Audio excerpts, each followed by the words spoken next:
Hello everyone, we're here with Greg McQueen. He was one of our speakers last year in the It's Okay to Fail event. And this year he will be our official photographer. He started now doing that. Welcome Greg. Thank you for taking the pictures. Hi. That's fine, you can go nuts. In this corner we like people being themselves, not trying to be perfect. You talked about your stress failure last time. Yeah.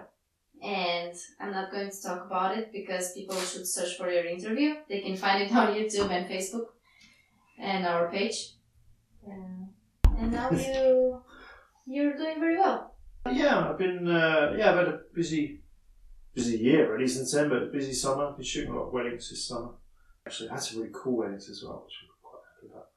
Yeah, I'm shooting the animation festival in Viborg next week, and I've got some corporate events lined up after that. I've been teaching. It's been a task managing the stress levels, but we can keep on top of that with a bit of meditation and a few other things. No, just a lot going on at home at the moment with having a baby in the house, and we have a 10-year-old daughter and homework, and I work freelance, and my wife has a job, and making all that kind of work together. I'm very aware of my stress levels because I've kind of gone through it. I know I've had to become aware of it. Whereas my wife is very much she's aware when she's stressed, of course, but because she hasn't gone down with stress, she's we're just kind of on opposite ends of the scale, really. I'm trying to deal with my stress all the time because I've had trouble with it. And at the moment, I think she's definitely at the stage where, I'm trying to say to her, deal with this now before it gets too... It's very difficult for people who've gone through stress to talk about it with everybody else, because everybody else is like, well, I don't know, what are you talking about? What do you mean stress? Stress is just... But it's serious. It's a serious thing. It messes with the way you think, it messes with your body, it can mess with everything. If you don't become aware of it, deal with it. But apparently you're doing very well now. Yeah, I've been, I've been very busy over the summer. I've been shooting a lot of weddings over the summer. I got commissioned also to cover the animation festival in Viborg, which I'm really excited about. It's the theme for that is Japan. And they have a lot of visitors coming over from Japan, and so I'm going to get to document the whole week, which I'm really excited about. I'm doing a lot of other stuff, and of course, that's a lot of things to juggle. That kind of check and balance about stress has been really, really important. But what's important is that you've been through it, you fell down, and you learned how to deal with it. And you also reflected on how to deal with it in the future. Yeah, it's not perfect. I do, I'm not saying I don't suffer from stress anymore. I don't, I do have really shitty days like everybody else. But I'm just more aware of them. I definitely have started to do things to try and combat it. I've started meditating, for example. So that's one of the things that I do now. Every day. Just for a few minutes. Just to calm my mind and get a different perspective. And I did it on the bus on the way here. It's a few minutes. It's 5 minutes. 5 minutes every day, just sitting, basically. Just listening to your body and relaxing and just letting your thoughts go by instead of feeling like you have to chase them all the time. I have not been doing it that long, a couple of weeks now, but I can really feel the difference already, that it helps a lot to do it. Yeah, I used to do that. I used to do that meditation a lot. It's just now people call it in a very, they have many words for meditation. Mindfulness. And I do that for years, and now someone tells me about mindfulness, and I was like, what's that? Yeah. And they explain it, and I was like, okay, I've been doing that for years. Yeah. Why do you think, I would ask you, because you were on the stage of It's Okay to Fail, why do you think people should go to an event like that? One, because I think learning from failure is important. In fact, I think learning from other people's failure is incredibly important, because by hearing other people talk about it, you can learn not necessarily some shortcuts, but you can hopefully avoid or at least learn from and do things better in your own life from hearing how other people have failed. I think that's incredibly important, and that's one of the reasons why I wanted to support the event, and I think it's I think it's so great. I think the other thing is that we get this, we have it in photography as well. You get this impression that the really master photographers. They just walk in a room, with their camera, and they just take a few shots, and then they just drop it like a microphone, and they create these fantastic images. But what you learn over a long period of time is that they fail just like everybody else. You only get to see the best images that they create. You don't see all the failures. And the most effective way to learn about photography and about anything is to actually look at the failures and actually figure out why. I've certainly been doing that over a number of years now. So I think that's why this event's so important, because it brings failure into the forefront. It gets you thinking about it. It gets you aware that it's something that's important. It's something that can really take you further on your journey into whatever it is that you want to do in life. That's very nice to hear. I'm looking and that's nice. I want to talk like that. It's true, but you had a very, very inspiring speech, and everyone was quiet and listening, and people even cried in the audience. I cried, man. I was like, So I hope that was a really great experience for you. Yeah, I mean, it was. It also put me in contact, because I spoke about some people that I knew, and some of them were actually there, and I don't think they quite realised how much they'd had an effect on me. So I think to be able to tell people that actually you've really helped me was also, not easy. Wasn't easy, but it was also great to be able to acknowledge those people and say, pretty much say thank you, really, because. It sounds dramatic to say I might not have been here because of those people, but I mean, I don't think that is true. I don't think I would have done anything about all of that I went through, but still, I certainly wouldn't be as far along in my recovery as I am. So now you will be our official photographer. Yeah, I should take a picture. Yeah, you should. Actually, I have no idea where that's. There you go, this one. Oh, that's very interesting. So now we're taking pictures. I should. Yeah. I have no idea. Do nothing about and continue talking to you. Yeah, well. You shoot a lot of weddings, and I remember when I first met you in our class, you were holding a speech there. Yeah. And you told about the importance of stories. Maybe you can tell the people that didn't see the speech yet and didn't meet you yet. Yeah. What do you actually do? Well, I do a few different things. Well, the main thing I do now is something called documentary wedding photography. And I've literally just spent my entire this summer shooting nothing but weddings, which has been a lot of fun. The big difference between what I do, which is documentary wedding photography, and kind of the more traditional style wedding photography, is I am documentary wedding photographers, because there are, I'm not the only one.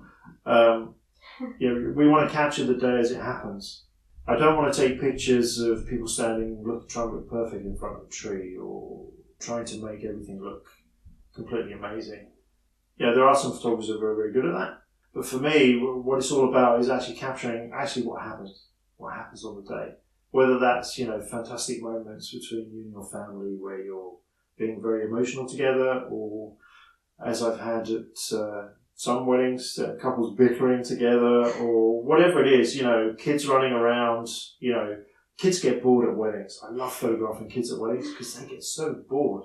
So why hide that? Why not take pictures of those kids? I've taken pictures of kids asleep in the church, or at the wedding reception when the cake comes out. They get so excited because this is their chance to stuff their face with cake.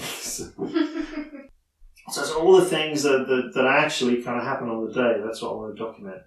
And, it can be fantastically happy things. It can be very, very sad things. What really interests me is figuring out what all the stories are throughout the day. And I've kind of come across some really touching stories through shooting weddings that I've managed to document for the couples and their family. And I've found out kind of after the fact how important those moments have been for them.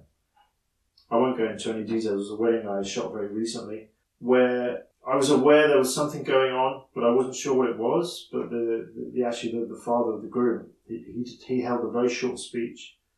He was very subdued throughout the whole day. So I knew there was something going on. So I spent some time photographing him and trying to really get some interactions between him and his son, and him and his daughter-in-law, and him with his family there.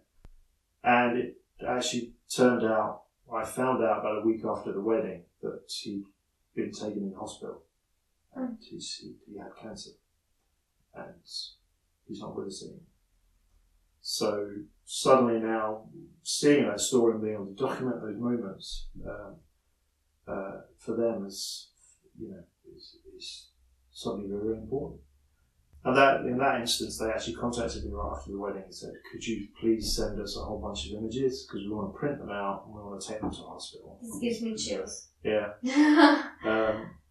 And when I got very emotional when they told me.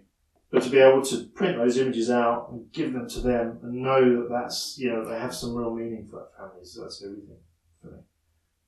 So that's what documentary wedding photography means to me, that I'm actually documenting what goes on and the real things that happen. Things like that going on where members of the family get ill and stuff.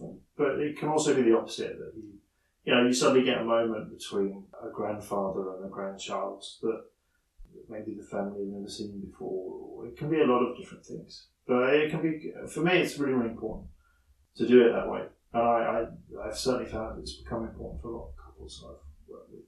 Even if they don't always 100% get what it is that I do when they start talking to me about it. But I really enjoy it. And that's kind of what I do as a photographer. I'm really hating these photos right now. But I'm thinking, listening to you made me realize that in this world you're very, very, very aware of how beautiful the unperfect is. That you see that the world is not perfect, that nothing is perfect, and you find the beauty in it. You photograph moments that are not perfect, and being not perfect makes them beautiful. Yeah, I mean, that's, for me, that's the whole appeal of it. I don't, I spent a lot of time as a photographer, and I think most photographers do a lot. You go through this period trying to figure out what it is that you like to do as a photographer. I spent a lot of time doing that. It's only probably in the last 2-3 years that I've really felt a lot of things starting to come together.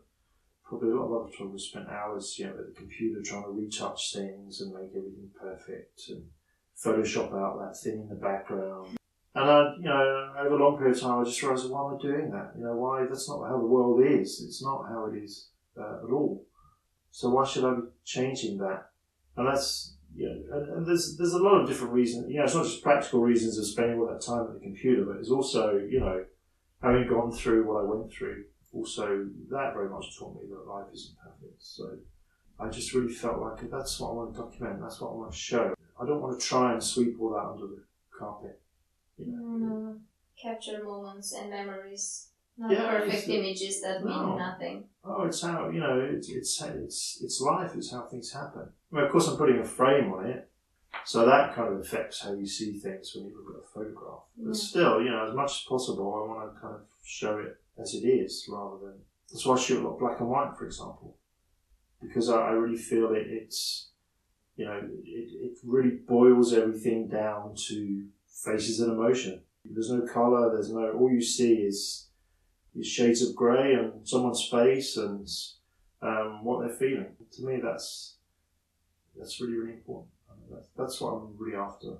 We talked once about making some workshops where you can show the failures of your photographies in the past and teach people what went wrong in them.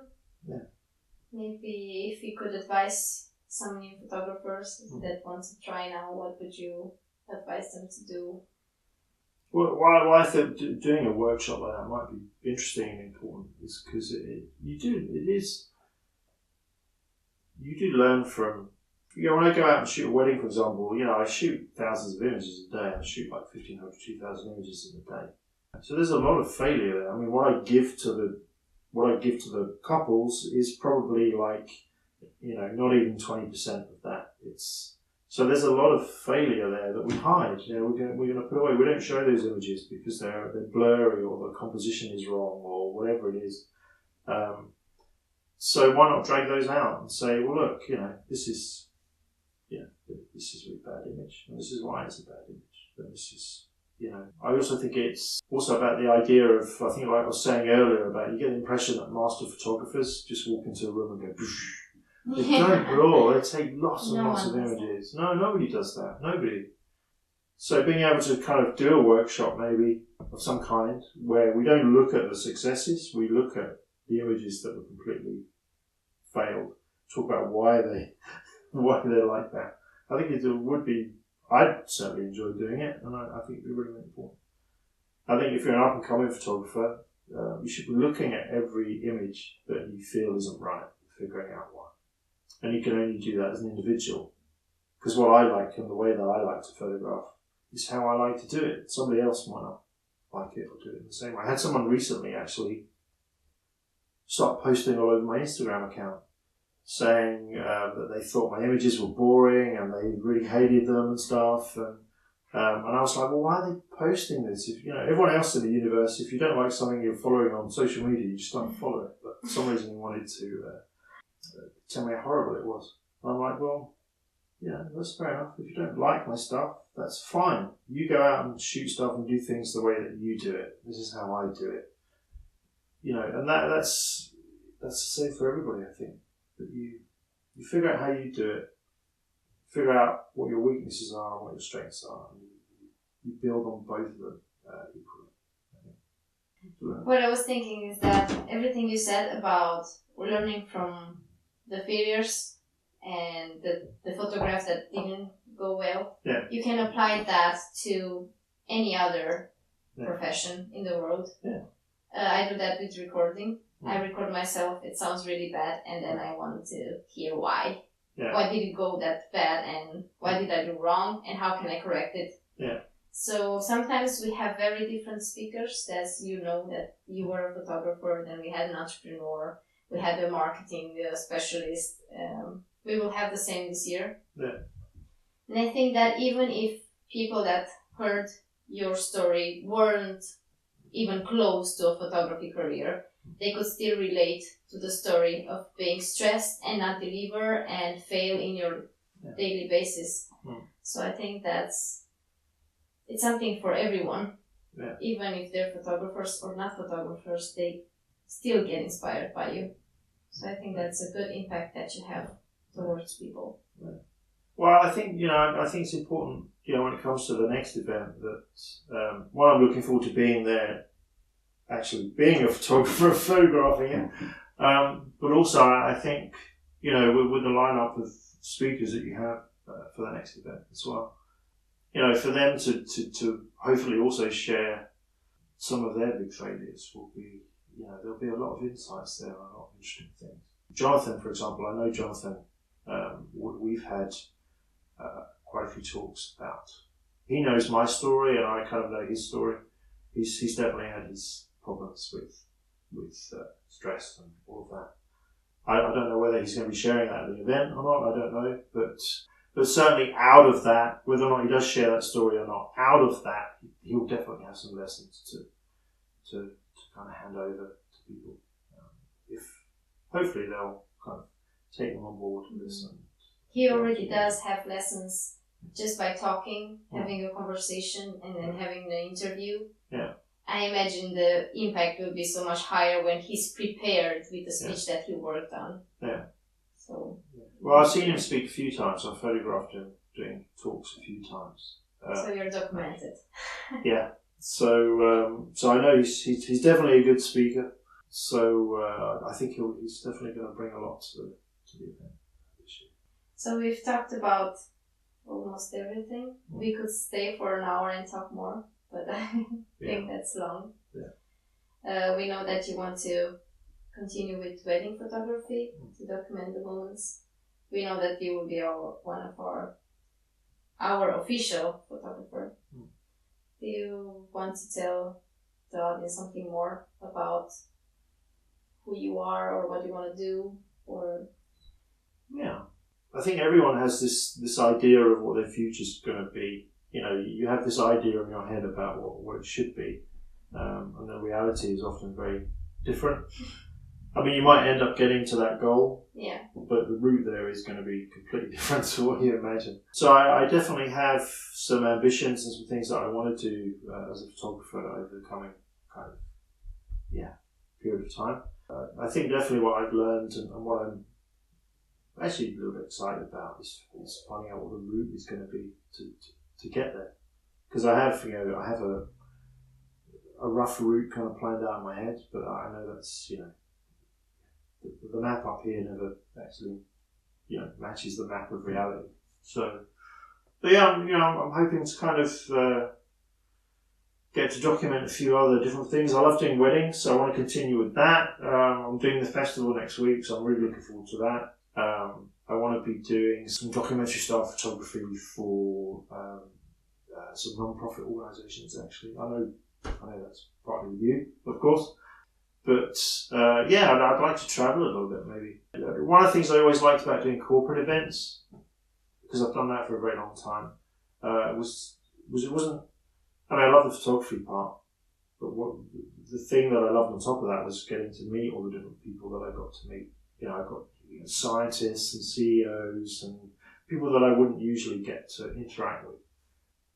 So maybe kind of taking that idea and working with some NGOs or some companies where I can actually kind of travel to different places and do that and get to meet all these different exciting people and document what they do would be that's definitely on the agenda. How I'm going to get there, I'm not quite sure. I have You'll learn. a little bit of a route worked out, but the reality of getting there is going to be different, and that's always. Yeah. But that's what makes life interesting.